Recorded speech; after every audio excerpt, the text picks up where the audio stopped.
Well, the first reaction was, well, this is very strange. Actually, we had no idea what was going on. There was this mystery signal which was being detected across pretty much the entire Earth. Nobody's ever seen this type of signal before. And it was just sort of vibrating the Earth, and nobody really knew what it was. With an earthquake, you normally have a big signal at the start, and then the signal has lots of different frequencies in it, and then gradually over time it gets smaller and smaller. But this signal was different because it just had a single frequency, and then it went on for 9 days. We thought it might be to do with some weird glacial dynamics. Maybe the glaciers were flowing faster. It might be military, Nuclear, bomb. but also whether it might be aliens. We had a big mystery and many people that kept joining, up to 70 scientists across 15 countries and many different subjects, so it was truly interdisciplinary, all of them trying to work out what had happened and why.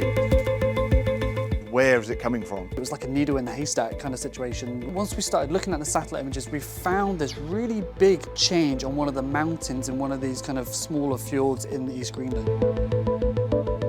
The whole mountain seemed to just disappear out of nowhere. Essentially, probably a third or a half of a whole mountain collapsed. So the amount of rock is 25 million cubic meters, I think it is, which is about 10,000 Olympic-sized swimming pools, if you can imagine that. That rock falling into the water caused a very large tsunami, effectively, up to 200 meters high. The wave itself, I think, was twice the size of Big Ben. Really incredible. This is an area where we get lots of cruise ships, and we're really lucky that no one was killed, no one was there at the time. The main head scratcher is how can the signal be sustained for that period of time? That body of water didn't just disappear. It then, like you would in a bath where you have move your water around a bath, it then bounced off the other side of the ford and then sloshed back and forth over 9 days. It's the only one that's ever happened that we're aware of, but we think these events might become more frequent in the future.